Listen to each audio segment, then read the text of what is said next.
Alors que le livre Endgame du journaliste Omid Scobie sort ce jour au Royaume-Uni, Charles III a décidé de ne montrer aucun signe de faiblesse.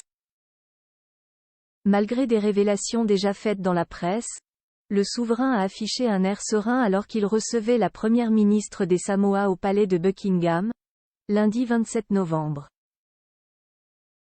Les Windsor sont des maîtres dans l'art de contenir leurs émotions. Et Charles III l'a encore prouvé.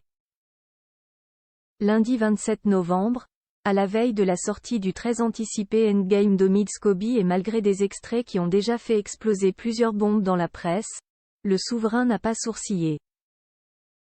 Alors qu'il recevait au palais de Buckingham Afioga Fiam Naomi Mataafa, la première ministre des Samoa, l'époux de la reine Camilla a affiché un sourire détendu, semblant à des années-lumière des préoccupations que pourrait lui causer la publication imminente des écrits de celui que l'on surnomme le « biographe des Sussex ». Pourtant, les extraits d'Endgame ayant déjà fuité dans la presse ont dû causer leur lot d'agitation au palais de Buckingham. Des lettres échangées entre Meghan Markle et Charles III aux allégations laissant entendre que le souverain avait traité son fils d'idiot, au lendemain de la sortie du documentaire Harry-Meghan sur Netflix, sans oublier les révélations concernant la mort d'Élisabeth II, laissant entendre que le duc de Sussex n'avait pas été tenu au courant de la dégradation de l'état de santé de sa grand-mère.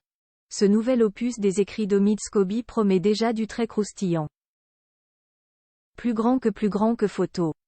Quand il ne se quittait plus que contenaient les lettres échangées entre Charles III et Meghan Markle? C'est probablement l'une des plus grosses révélations de ce deuxième ouvrage d'Omid Scobie.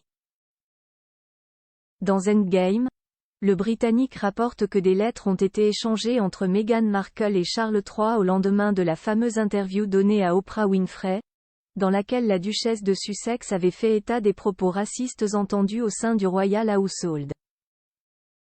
L'épouse du prince Harry aurait tenté de contacter son beau-père, alors prince de Galles, après qu'Élisabeth II eut discrédité ses propos, assurant que « les souvenirs peuvent parfois nous tromper ».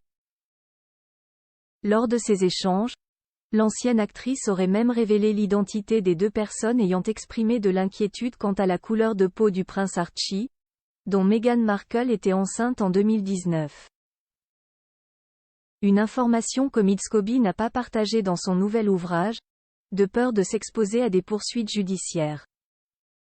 Article écrit en collaboration avec 6 médias.